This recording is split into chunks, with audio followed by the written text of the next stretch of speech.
Voces especializadas en ciencias sociales y humanidades, historia, antropología, literatura, estudios políticos e internacionales, agua y sociedad. Divulguemos la ciencia. Hablemos. La reciente tragedia del sismo, del terremoto en Turquía, que ha dejado más de 20,000 personas fallecidas, nos ha sacudido a todos. Nos ha recordado que México es una zona en donde estas tragedias también se han presentado. Los invitamos para que nos acompañen en el programa de hoy. Tenemos como invitado al doctor Jorge Morán, quien es experto en estos temas. Es desastrólogo, según los expertos así se denominan. Y vamos a platicar con él sobre esto, en torno a los riesgos, a los desastres y a cómo la mano del hombre interviene para que esto pueda ser o mejor o peor, pero también qué podemos hacer en materia de prevención. Así que los invitamos, bienvenidos, comenzamos. El doctor Jorge Morán Escamilla, investigador del programa Agua y Sociedad del Colsan, ha realizado diversos estudios relacionados con los desastres naturales, tales como inundaciones, terremotos y emergencias volcánicas, tanto en áreas urbanas como rurales de México. Dentro de sus publicaciones destacan los factores de riesgo y vulnerabilidad asociados a los fenómenos naturales, además de cómo se ve afectado el paisaje físico en ciertos lugares, así como en la funcionalidad del espacio y en diversos procesos vinculados con prácticas y relaciones sociales. El desastre es un productor de nuevos paisajes urbanos. Sus obras muestran a los riesgos y los desastres como procesos complejos construidos por la sociedad en los que intervienen distintos factores, como los sociales, económicos, políticos, culturales y científicos. Puedes consultar sus libros en la página web de libros electrónicos del Fondo Editorial Colsan.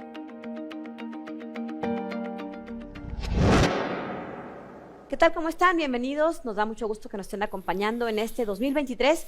Soy Lidia Huache y los vamos a acompañar en los próximos minutos para platicar sobre desastres, sobre riesgos, y para eso hemos invitado a un investigador del Colegio de San Luis, el doctor Jorge Damián Morán Escamilla. Pongo mucha atención en el nombre completo, porque le vamos a preguntar al ratito su segundo nombre y se va a ganar un libro. No, no es cierto. No, sí vamos a regalar libros, ya los tenemos aquí, así que bueno, pues ahorita le decimos un poquito más adelante cómo se los pueden ganar, pero antes saludamos a nuestro invitado. Doctor Jorge Morán, muchas gracias por acompañarnos. Muchas gracias, Lidia, por invitarme. Bueno, pues yo creo que a todos nos ha sorprendido, no nos sorprendido, pero sí un poco abrumado, conmovido, toda esta tragedia que en los primeros días de febrero nos enteramos del terremoto en Turquía, y que conforme ha ido pasando el tiempo nos hemos enterado del número creciente de daños, pero sobre todo de personas fallecidas. Empezamos el fin de semana que ocurrió, que si la cifra era entre 2,000 y 3,000 personas fallecidas, pero conforme han transcurrido las horas, los momentos, los días, las semanas, estamos ya a más de una semana prácticamente, bueno, no, a casi una semana cuando estamos grabando este programa, y vamos en cerca de 19,000 personas que han fallecido por estos terremotos. ¿Por qué menciono este dato? Bueno, pues porque en México tenemos estos antecedentes en donde es zona sísmica y que la Ciudad de México y todas estas tragedias del 19 de septiembre, en los 80s y más recientemente en el 2017, y uno dice acá en San Luis, o decía aquí en San Luis, pues qué bueno que estamos acá, porque acá no hay ni tsunamis, ni temblores, ni nada. Pero bueno, para eso hemos invitado a nuestro experto, que por cierto, en algunos foros yo he visto que le dicen desastrólogo. ¿Es correcto? Es una forma de llamar al tipo de disciplina, pues, de temas que abordas. A los interesados en temas de desastres, es una forma... yo pensé que por otra cosa, desastrólogos, ok. Bueno, el doctor Morán tiene dos libros, bueno, tiene varios libros, pero los más recientes tienen que ver justo con el trabajo que ha hecho acá en el Colegio de San Luis. Escenarios de riesgos y desastres por sismos e inundaciones en la zona metropolitana de la Ciudad de México, y otro que tiene que ver con mediaciones de la naturaleza y sociedad en el riesgo desastre. Ambos libros los vamos a regalar, por eso les decía que pusiera atención al nombre, pero no, los vamos a regalar en Facebook y en Instagram. Este programa está saliendo al aire el 21 de febrero, así que el primer mensaje que llegue el 21 de febrero de este 2023 a las redes sociales del Colegio de San Luis, el primero que llegue en Facebook entre las 7 y 8 de la noche y entre las 7 y 8 de la noche en Instagram, se llevan el respectivo libro. Lo único que tienen que escribir es en estos mensajes, va a estar ahí la foto del programa de hoy y ustedes pueden en los comentarios poner quiero el libro. Y ya con eso sabremos que sí nos están viendo y que sí quieren los libros. Bueno, doctor, ya fue mucho rollo de mi parte. Cuéntanos ahora sí, ¿qué pasa con estos terremotos? ¿Por qué tantas muertes? Y si hay algo que se pueda hacer, aunque, pues dice mi abuela, contra la mano de la naturaleza, no sé si haya mucho que hacer, pero tú eres el experto. Platícanos. Sí, efectivamente, el tema de la naturaleza es un tema muy complejo porque lo que nos están mostrando estos fenómenos, inundaciones, las mismas sequías, los terremotos, es que nosotros creíamos en algún momento que habíamos dominado la naturaleza y la naturaleza se encarga de decirnos no, esto no es así. El caso de Turquía, como pasó en México y como pasa en muchos otros, tiene que ver varios procesos. Uno, la magnitud, pero la magnitud por sí misma no explica por qué tantas personas mueren o por qué tantas afectaciones, porque ahorita lo que estamos viendo es uno de los sismos que más ha afectado a esa región, ese país específicamente, el número de muertos, pero también las pérdidas van a ser importantes. Casi todos están pensando en Turquía, pero igual está pasando en Siria, y Siria hay que recordar que viene de un proceso de guerra, de muchos años de guerra, en donde los bombardeos, en donde los conflictos, porque además hay un conflicto al interior de la sociedad. Es muy diferente cuando una sociedad está unida, colaborando, a cuando hay una división al interior. Entonces, Siria también es un caso que hay que verlo, hay que seguirlo. Las noticias en los últimos días señalan mucho a Turquía, ¿no? La ayuda, todo se está desbordando hacia Turquía. La pregunta que uno se hace, ¿qué pasa con Siria, ¿no? ¿Quién está ayudando a Siria? ¿Qué es lo que va a pasar con Siria? En este caso, lo que decíamos es, en Turquía convergen tres placas tectónicas, que es un poco lo que explica el tema del movimiento sísmico. En México hay 5. ¿no? Digamos, es un poco como, quiero poner como los contrastes entre una y otra.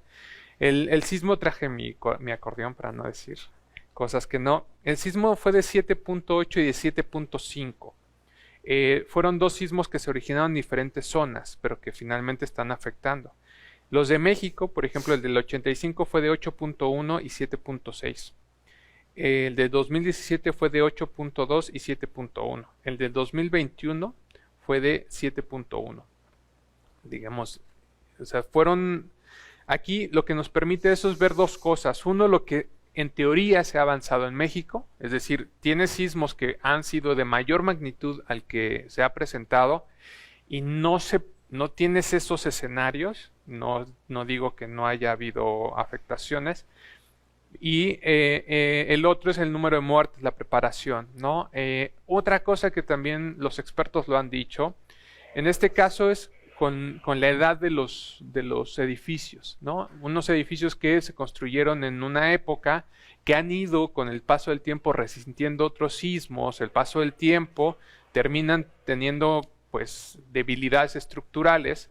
La otra es la profundidad donde se da el sismo. Este fue una profundidad muy cercana a nivel del piso, le llaman someros o superficiales, y entonces eso hace que la aceleración sea mucho mayor. También eso también explica. Y que se sienta más en la superficie o que dañe más a los edificios. Es mucho más el choque, si quieres llamarle así, es mucho más fuerte para las estructuras.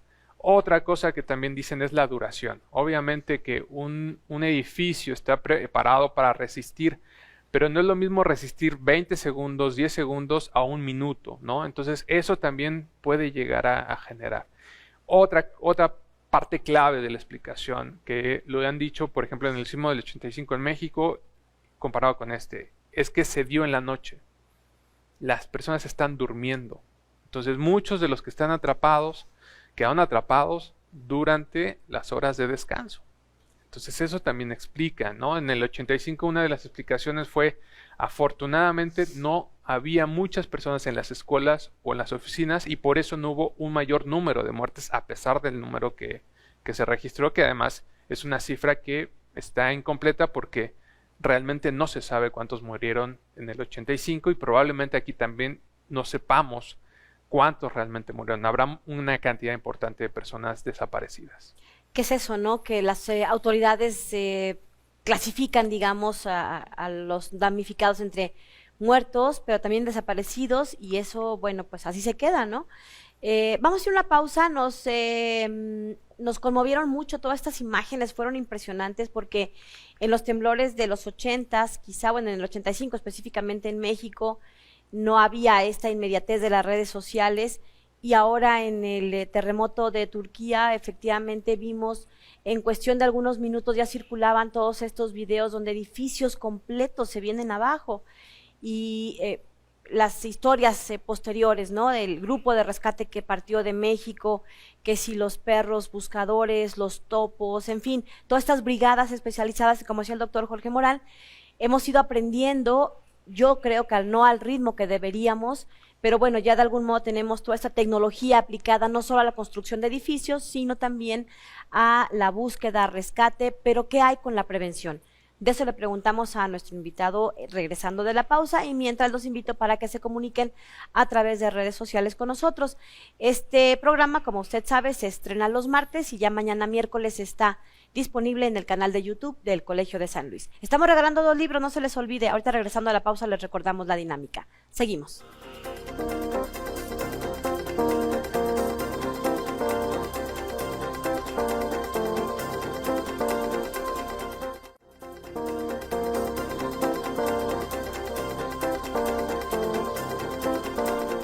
Bien, continuamos, estamos conversando con el doctor Jorge Morán, quien es experto en este asunto de desastres y riesgos en el Colegio de San Luis. Él se desempeña en el programa Agua y Sociedad. Y bueno, pues platicábamos sobre este asunto de los desastres, un poco en el contexto de lo que nos cimbró hace algunas semanas, que tenía que ver con el terremoto en Turquía, pero digamos que aterrizándolo acá de este lado, en la experiencia mexicana, y bueno, pues en materia de prevención, ¿qué hacer o qué no hacer? ¿Se puede todavía? Mira, un tema, el tema de cómo evitar los sismos, como lo hemos dicho, no se pueden evitar. Los sismos están ahí, son necesarios porque es una forma de liberar energía que se está guardando en la tierra, entonces finalmente necesita ir liberando esa tensión que tiene. Un tema que pasó con Turquía y que pasa en México siempre que hay un sismo es el tema de la prevención. Es decir, ¿por qué no se hacen las revisiones a la infraestructura? Sobre todo a la pública, ¿no? Que ese es un tema. A las viviendas también. Hay que hacer hay catálogos, hay atlas de riesgos que se denominan así, y es donde se van detectando las zonas que son propensas a ciertos fenómenos, a ciertos riesgos. Y en los casos de los sismos en muchas ciudades está muy clara dónde están las transiciones, cuáles son las áreas complicadas, los años que decíamos, los años de la infraestructura, una infraestructura que tiene más de 100 años, pues hay que tener mayor prevención con ellos, qué tipo de reforzamiento necesitan, si hay que derrumbarla. El otro problema es que a veces son edificios históricos, entonces eso también conlleva una decisión, ¿no? de ese tipo. La otra es el tema de las normas. En México tenemos normas muy, muy estrictas en términos de construcción, que es lo que ha permitido, pero finalmente hay que entender una cosa. Un edificio que puede estar a la vanguardia puede tener problemas, una por la corrupción, que esa es una realidad en el país, y la otra, como te decía, por el tema de finalmente no se puede prever todos los escenarios. Es decir, un sismo con una intensidad o con una duración, porque la duración tiende a afectar la estabilidad del edificio, hasta dónde va a resistir un movimiento de determinada velocidad. Pero también tiene que ver con la edad del edificio, las zonas. Por ejemplo, en el 2017 y en ese libro que tienes ahí, yo consultaba a expertos y nos decían en ese momento para la Ciudad de México, mira, el problema se va a presentar probablemente en la zona de, se me olvidó el nombre, cerca de Xochimilco, ¿no? Ujú. Que es donde está el TEC de Monterrey. Y fue el que se cayó. No es que sean gurús, no es que sean videntes, sino que lo que ellos nos decían es, esta zona, al considerarse que no es sísmica o de intensidad sísmica importante por ser suelo de transición y muy cercana a la parte volcánica, entonces no se tenía tanto preocupación, y entonces las normas podían relajarse un poco. Y no se supervisaba que se construyeran con la tecnología que se exigía en zonas reconocidamente sísmicas. Como podría ser el centro de la Ciudad de México, la parte central, ¿no? La Cuauhtémoc, por ejemplo. Entonces, eso llevó a que se relajara un poco las normas. Y la otra, porque se pensaba que el sismo iba a llegar de la costa de Guerrero, y en el caso de ese sismo se presentó al interior de la placa de Norteamérica, muy cerca de la Ciudad de México, y finalmente llegó muy rápido, igual por los someros, la superficie donde se dio, generó esa intensidad de la vibración del suelo. Eso me lleva al caso de San Luis y de Querétaro, por ejemplo. En unos días por ahí que será 7, 6 de febrero, se registró un sismo entre San Luis Potosí y Querétaro. Muchas personas dicen, no, que en San Luis no temblaba. Hay que dejar como claras ciertas cosas. La clasificación del país por zonas tiene que ver con el registro histórico. En más de tantos años, de 100 años regularmente, no se ha registrado un movimiento con estas características. O el tipo de movimiento no es de una intensidad importante y por lo tanto, pues no se considera que hay que tomar precauciones excesivas. Pero cuando uno ve las casas, cómo las construyen, la varilla que le ponen es una varilla muy endeble. El hecho de que no se haya registrado no significa que no vaya a pasar. Ese es el gran riesgo que hay detrás de todo esto. Otra cosa que está pasando en muchas partes del mundo, estamos sacando agua del subsuelo. Esa agua lo que está generando es un hueco que hace que la tierra vaya asentándose. Y eso está pasando en San Luis. Ustedes lo verán cuando transitan en ciertas avenidas que de repente ya hay un hueco. Bueno, es parte de los problemas de subsidencia que se denominan técnicamente. Entonces, estás construyendo sobre un suelo donde estás sacándole esa agua, donde hay asentamientos, donde no tienes un estudio tan avanzado como lo tienes en otras áreas del país, porque se consideraba que no era tan riesgoso, o no tienes normas tan estrictas. Esos son los riesgos que podemos llegar a tener en esta zona, ¿no? Que las personas o las empresas estén considerando que no es tan importante, y lo que hemos visto es que cada vez hay más sismos pequeñitos. Todo el tiempo hay sismos en el país, pero son pequeñitos en esta zona, pero hemos empezado a sentir sismos cada vez un poquito más intensos, ¿no? Hace como 1 año, 2 años, uno nos tocó en la noche, donde todo el mundo lo sintió, como jalaban la casa, ¿no? Eso te está indicando que sí hay actividad sísmica, y por lo tanto hay que tener las precauciones, las previsiones.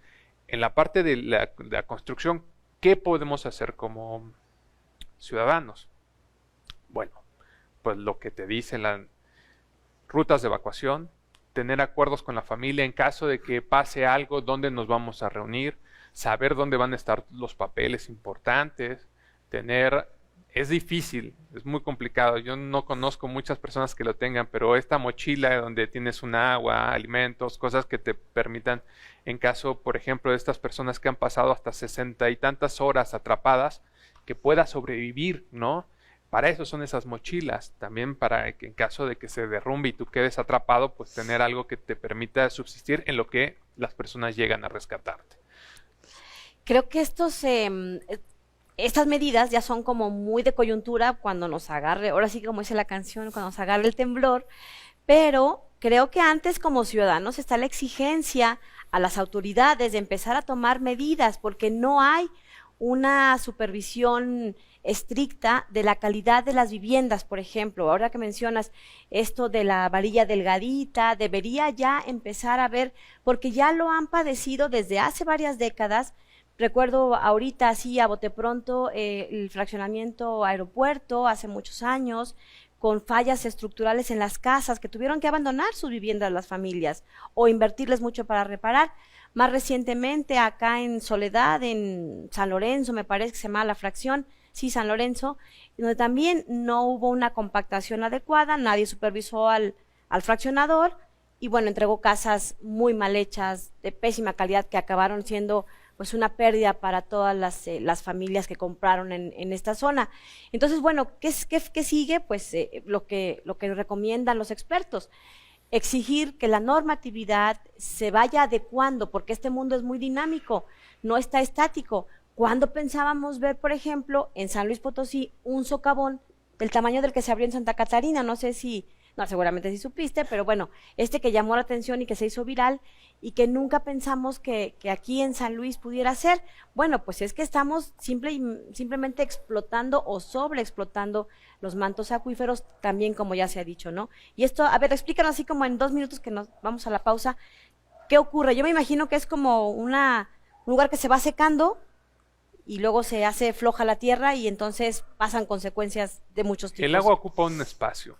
Cuando tú sacas esa agua, el suelo empieza a compactarse y empieza a asentarse, ¿no? Ese es los asentamientos que vemos. Y te digo, eso se da en muchas partes del mundo. Ese es un problema a nivel mundial, ¿no? Entonces, esa compactación va haciendo que haya hundimientos y el hundimiento pues puede ser homogéneo o puede ser diferencial, ¿no? Ese es un tema que pasa en muchos lados, pero también puede pasar, estos casos que tú decías, ahí pasan fallas. La Tierra está en movimiento todo el tiempo, entonces se van creando también fallas, ¿no? Entonces, por actividad sísmica también, los microsismos. Entonces, la naturaleza, uno piensa que no está en movimiento, pero está en transformación también, ¿no? Entonces, la parte de la Tierra es la que menos sabemos. En realidad es lo que menos sabemos de todos los procesos. Los geológicos es lo que menos sabemos porque son procesos de muy largo tiempo. Bueno, pues antes de irnos al pausa, les recuerdo que estamos regalando estos 2 libros del doctor Jorge Damián Morán Escamilla. Se van a ir a través de Facebook uno y de Instagram el otro. Uno se llama Escenarios de riesgos y desastres por sismos e inundaciones en la zona metropolitana de la Ciudad de México, y el otro, Mediaciones de la naturaleza y sociedades en riesgo de desastre. Al primer mensaje que llegue en Facebook que diga quiero el libro entre las 7 y las 8 de la noche de este 21 de febrero, se lleva el primer libro, y el segundo en Instagram con iguales condiciones. Hacemos una pausa y continuamos.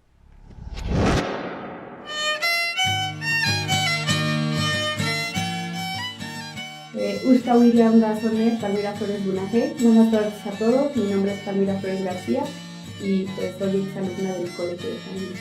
Yo considero que la importancia de la lengua materna está en que para nosotros como miembros de un pueblo indígena es una forma de percepción sobre todo lo que nos rodea en el mundo. Entonces, en la medida que preservemos esta lengua, también preservamos nuestra identidad y nuestras formas de interpretar todo eso que nos rodea, el amor, la vida, el trabajo, la naturaleza. Entonces, en eso reside la importancia para nosotros.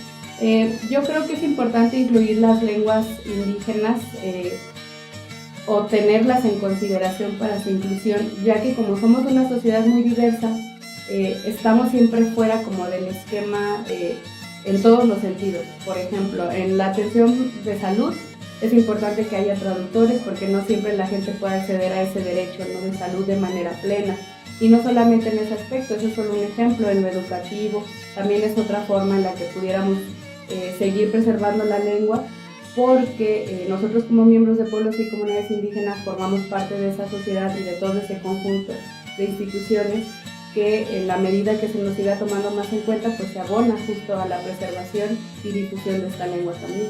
Algo que me gusta compartir con mis compañeros de comunidades indígenas y que nos gusta decir afuera es que nosotros hacemos más por el rescate de la lengua que esperando quizás que otros actores pues abonen, ¿no?, al rescate de nuestra propia cultura, y nos gusta mucho poner el ejemplo, ¿no?, de que las madres de familia tienen un papel muy importante por ser transmisoras de conocimiento y dadoras de vida. En este sentido, siempre decimos, hace más una madre que le habla la lengua a su hijo esperando lo mejor, que se creen políticas desde el exterior. Entonces, Unianey, muchas gracias.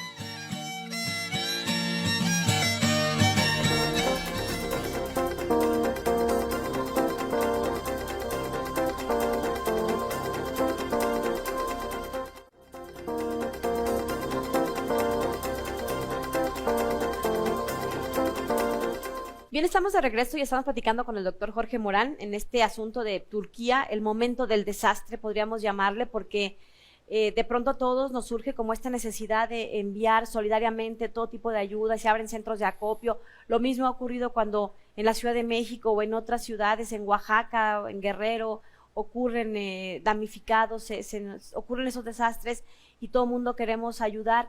Pero ¿qué pasa con ellos cuando esta emergencia coyuntural, esta emergencia de los primeros días o de las primeras horas transcurre?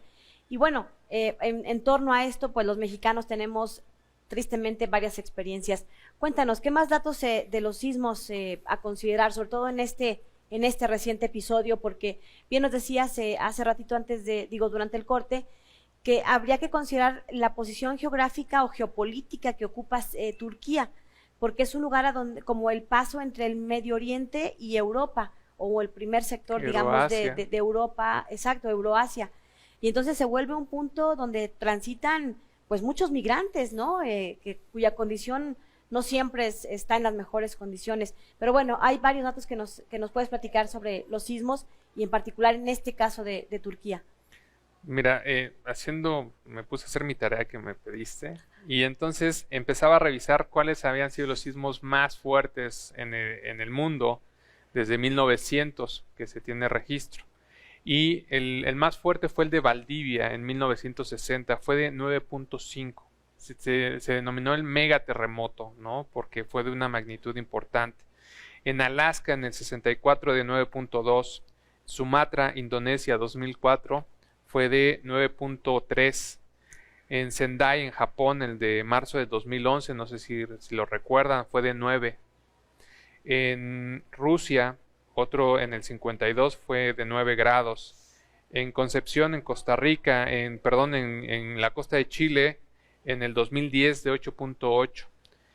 Y en Ecuador, Colombia también se registró otro en 1906 de 8.8. Entonces, y ya de ahí hacia abajo, 8.5, 8.4, quizás no significa mucho, pero también saqué un dato que me pareció interesante. La diferencia entre grados es de 32 veces la energía liberada, es decir, un sismo de 6 grados es 32 veces mayor al que se libera en 5 grados. Igual, otro dato. Y así se va duplicando, cada grado que incrementa es 32 veces, ¿no? Ok.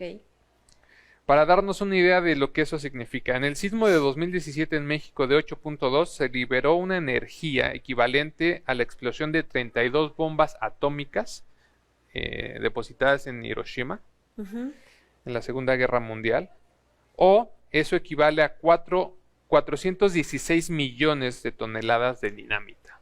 O sea, es una energía, la energía que se libera es brutal, ¿no? Por eso esa diferencia entre uno de 7 a uno de 8 es un mar. Sí, uno pensaría que es cualquier cosa y en realidad hay una considerable diferencia, digamos, en el impacto y en los daños y en todos estos aspectos, ¿no? Así es. Incluso eso te podría explicar. Los sismos son los fenómenos de la naturaleza que más muertes generan a nivel mundial, por las estadísticas que se tienen en diferentes organismos. Las inundaciones son las que más afectaciones tienen en términos de personas afectadas y muertas, afectadas, los lesionados, ¿no? Pero las inundaciones, digamos que afectan a más número de personas, pero matan más los sismos. Pero mata, exactamente. Y en términos económicos, en el último siglo prácticamente tienen la misma, en los últimos 20 años, que es en este siglo, perdón, prácticamente han costado lo mismo en términos económicos, ¿no? Hay que decir que en el caso de los sismos, este tipo de sismos son muy esporádicos, es decir, son dependiendo conforme va avanzando, estos de 9 los vas a tener cada 100 años aproximadamente, ¿no? los de 6, los de 5 son más frecuentes. Entonces, por eso estos contrastes. Y otro dato muy particular que diría, en el caso de las inundaciones, por ejemplo, las personas deciden quedarse en su casa. En el caso de los sismos, las personas lo primero que hacen es salirse de su casa, ¿no? Esa diferencia de cómo vive y cómo impacta un desastre de la naturaleza, para mí es muy significativo porque te demanda diferentes estrategias en la atención de los damnificados.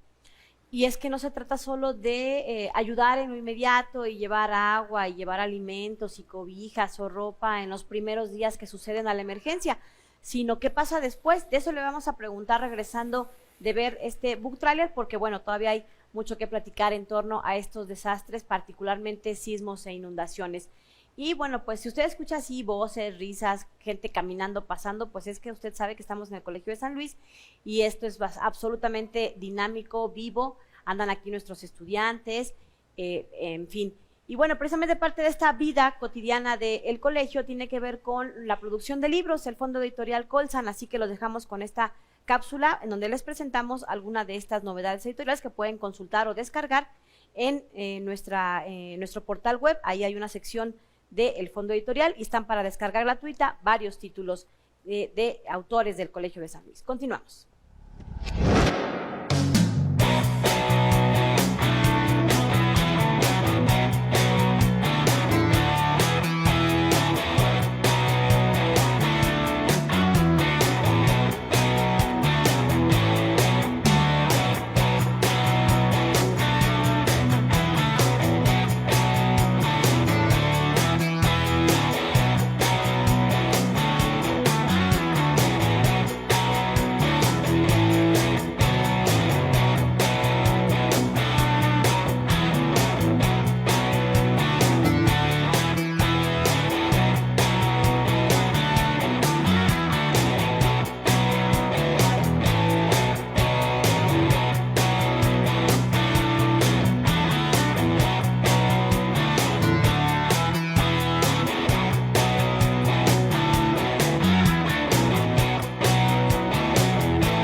Bien, estamos de regreso, ya vieron nuestra más reciente cápsula de libros, le llamamos acá book trailer porque son un pequeño anticipo, así como cuando se va al cine, bueno, pues este es un pequeño anticipo de lo que va a encontrar en los libros que se producen a través del Fondo Editorial Colsan, que por cierto ya está en descarga gratuita, ¿verdad? Así es. Tiene que transcurrir un tiempo de que pasan de novedad editorial a otra categoría, digamos, de ya...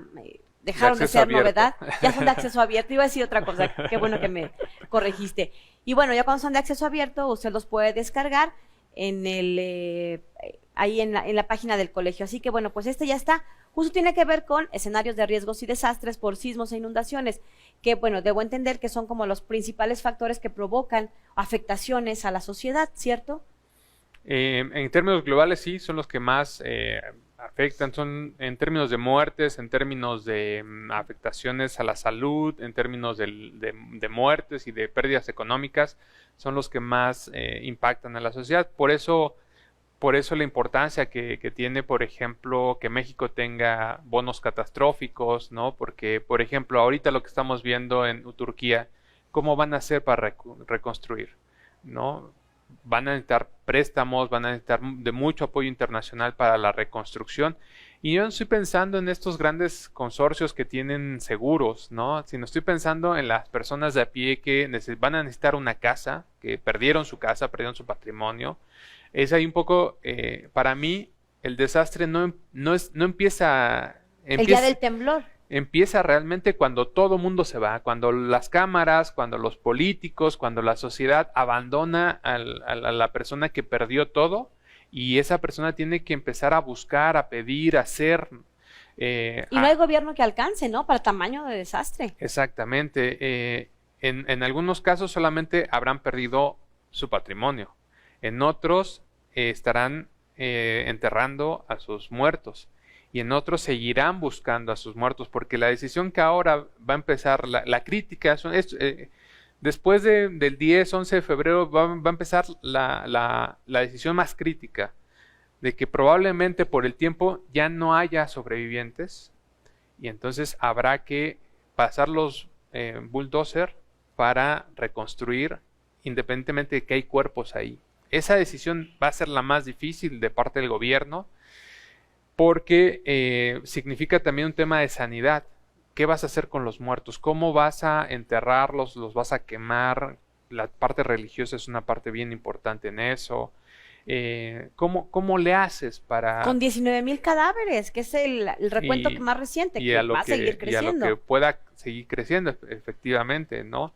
Tienes lo que tú decías, la parte geopolítica es bien importante, porque por Turquía pasan muchas personas de África, de Asia, muchos que vienen huyendo de conflictos, por ejemplo, como la Franja de Gaza, y estas personas encontraban Es un refugio aunque sea temporal, ¿no? Y pierden la vida, pierden a la familia, pierden todo. Entonces, esta parte es una parte muy sensible, es la que a la mayoría se nos olvida, ¿no? Y es con la que, ¿qué va a pasar con las personas que quedaron mutiladas, con alguna discapacidad? Ahí nosotros que estamos llevando víveres, que estamos llevando dinero, ahí se nos olvida, ¿no? Es como esa parte de lavar nuestras culpas en este momento, pero después se nos olvida, y esa es la parte más complicada, yo diría, que viene y que va a ser para estas personas que han sobrevivido a esta catástrofe.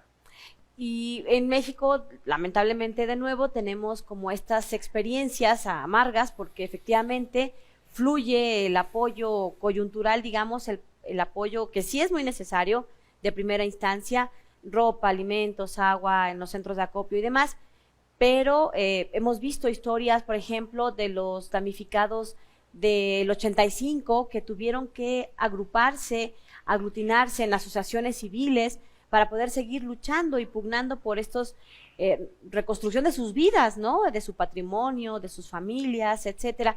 Y más recientemente lo vimos en el sismo del 2017, donde una vez que pasó esta emergencia, pasaron los años y nadie les definía qué iba a pasar con su edificio dañado, cómo iban a restituir su vivienda, cuando no había sido culpa de ellos, sino de una mala supervisión de obra.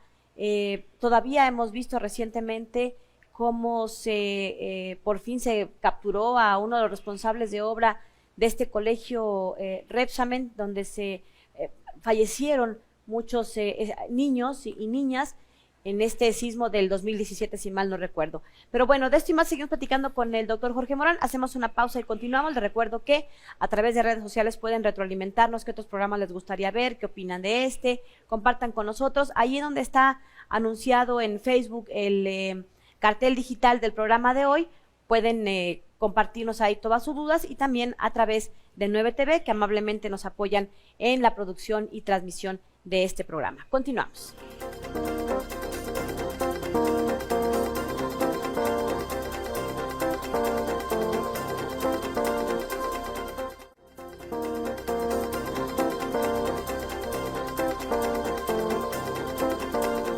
Bien, estamos de regreso, y aunque ustedes no lo crean, no es cierto, sí lo crean por supuesto, aquí el doctor Morán, quien nos ha hecho favor de acompañarnos en el programa de hoy, es urbanista, economista, sociólogo. Entonces, bueno, tiene como esta mirada de diferentes disciplinas de las ciencias sociales, a través de las cuales se analiza estos fenómenos que tienen que ver con riesgos, desastres, en fin, porque no solo es, digamos, las explicaciones técnicas de por qué tiembla o por qué se inunda, sino que va mucho más allá de todas estas implicaciones sociales.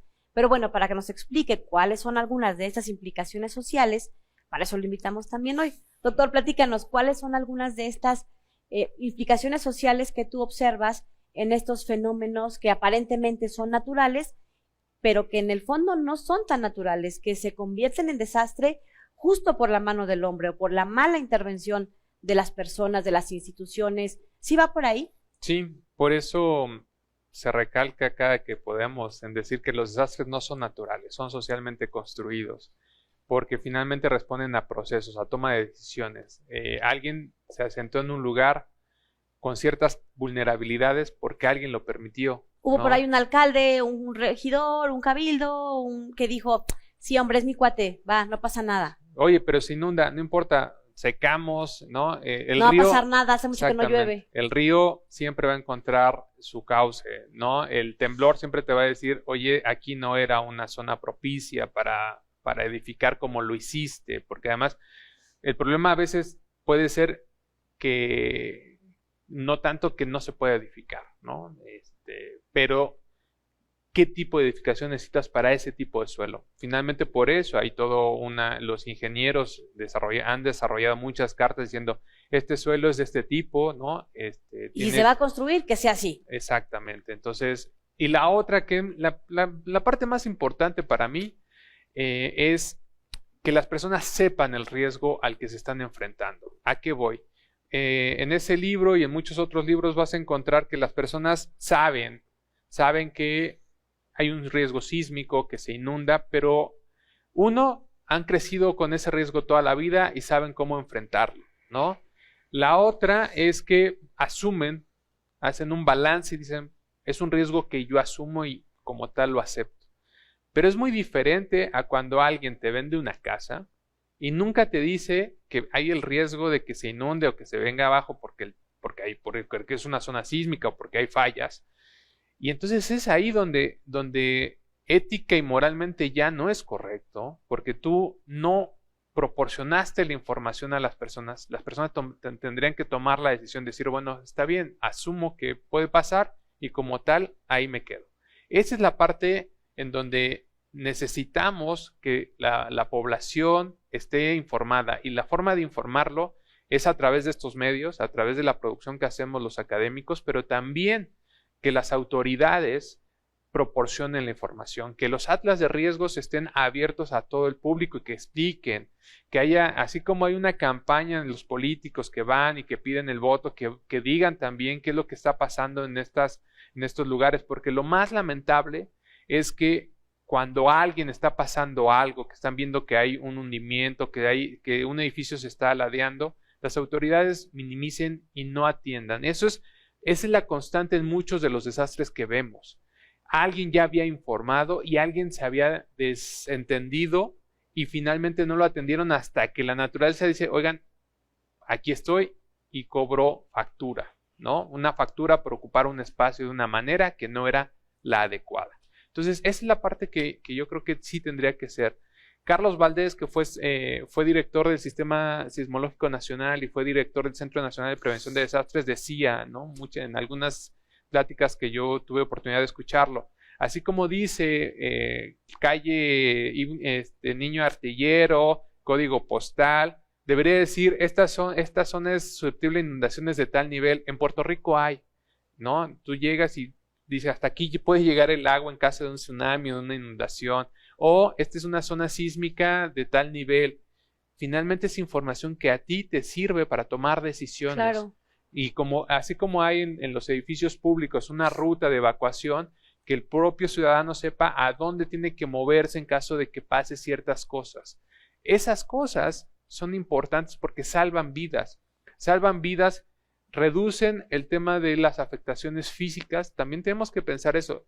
Quizá lo más grave no es la muerte, perdón que sea tan crudo, pero ¿qué pasa con alguien que termina con una enfermedad o con una mutilación?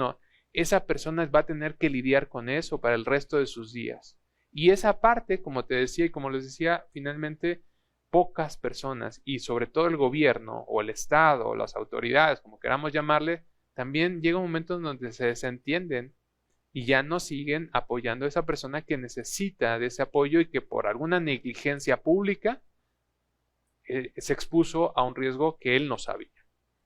Sí, la naturaleza no tiene palabra de honor y la verdad es que ahí esto no tiene que ver con que somos un país de primer mundo o de tercer mundo o un país desarrollado o no. Esto ocurre en todos lados. Hemos visto sismos, inundaciones. Es más, recientemente en el invierno pasado en Estados Unidos, estas nevadas que dejaron a tanta gente sepultada en sus coches. En fin, que son estos riesgos que tendrían que estarse considerando. Y ahí, bueno, pues efectivamente el papel de la ciudadanía es pues activarse, ¿no? Tener un papel más exigente frente a las autoridades para que cada quien vaya haciendo lo que le corresponde y empezar a tener los marcos normativos más actualizados, las supervisiones, evitar todos estos actos de corrupción. Ahora que mencionabas esta información que la gente tiene que saber, a ver, pues aquí están así las condiciones, tú decides si compras o no tu casa ahí. Yo conozco, pues aquí no muy lejos, ¿no? En el municipio conurbado de Soledad, un fraccionamiento en donde un conjunto habitacional, un fraccionamiento nuevo, varias casas empezaron a fracturarse, algunos vecinos decidieron abandonar, dejar perder eso que ya habían dado, pero otros decidieron quedarse ahí porque no tenían opción económica para resolverlo, para pelearse con el banco o con el fraccionador, y bueno, pues eso también tiene que ver con el día a día. Doctor, pues muchas gracias. Platícanos finalmente tu más reciente publicación de que estamos regalando, de qué va en este tema de los riesgos y los desastres. Bueno, ya hemos hecho un programa de este libro de mediaciones. Es un resumen chiquito, ya le dedicamos. Y lo que tiene es precisamente hablar del proceso. En todo lo que vas a encontrar, los diferentes capítulos, habla del proceso de riesgo a partir de la toma de decisiones, de acciones de los sujetos. Finalmente, creo que lo que todos tenemos en común en esta obra es que somos los sujetos los que propiciamos que la naturaleza, cuando se manifiesta, pueda tener afectaciones. La naturaleza no es nuestro enemigo. La naturaleza nos da el alimento, nos da el agua. El agua no es una amenaza, el agua nos da vida. El problema es que cuando invadimos el espacio que le corresponde, finalmente cobra factura. Entonces, a grandes rasgos es lo que nos dice, cómo no alterar la naturaleza a través de la minería, a través de grandes megaproyectos, ¿no? Que terminan trayéndonos desarrollo, pero también se nos olvida que también hay que pagar facturas, y la factura puede ser muy alta en muchos casos. Muy bien, pues ¿dónde te encontramos? ¿Algún correo por si la gente quiere ponerse en contacto contigo a través de, bueno, tus conferencias, artículos y demás? Cuéntanos algún correo electrónico. jorge.moran@colsan.edu.mx, y ahí está en el directorio del Colegio de San Luis mi extensión, 4123. Bueno, pues muchas gracias por habernos acompañado. Gracias. El perfil, artículos, actividad académica también la encuentran en nuestra página web. Ahí está por programa. Pueden irse ahí al personal académico que forma parte del Colegio de San Luis, y bueno, pues ahí también van a encontrar los datos del doctor Morán y de todos los investigadores que forman parte de la comunidad académica y científica aquí del Colegio de San Luis. Y con eso nos despedimos. Nos da mucho gusto que nos haya acompañado. Los invitamos para que estén con nosotros en el próximo programa, y bueno, pues los invitamos también para que consulten este y cualquier otro episodio. Estos de los libros que efectivamente ya hicimos, hemos hecho varios programas con el doctor Jorge Morán, están en nuestra lista de reproducción de Hablemos TV. El Colegio de San Luis te invita a los eventos y actividades que se llevarán a cabo durante los próximos días. El Laboratorio de Investigación, Género, Interculturalidad y Derechos Humanos del Colsan se encuentra realizando la jornada académica para el fortalecimiento de estrategias comunitarias para la igualdad y no discriminación en las escuelas normales, de enero a marzo 2023. Consulta las bases y contenidos en nuestra página de Facebook. El Colsan está presente en la Feria Internacional del Libro del Palacio de Minería, del 23 de febrero al 6 de marzo. Visítenos en el stand 104 en la Ciudad de México. Se realizará la charla Inferencia Causal para el análisis de las políticas públicas, con la participación del Dr. Rodrigo Salazar. El 24 de febrero a las 14 horas en la Sala Miguel Caldera del Colsan. ¿Quieres estudiar un posgrado con beca CONACYT? El Colegio de San Luis tiene abiertas las convocatorias de maestría en Historia, maestría en Gestión Sustentable del Agua y doctorado en Ciencias Sociales. Conoce las bases en nuestras redes sociales y página web. Consulta los detalles de este y otros eventos a través de nuestra página web www.colsan.edu.mx y síguenos también en nuestras redes sociales.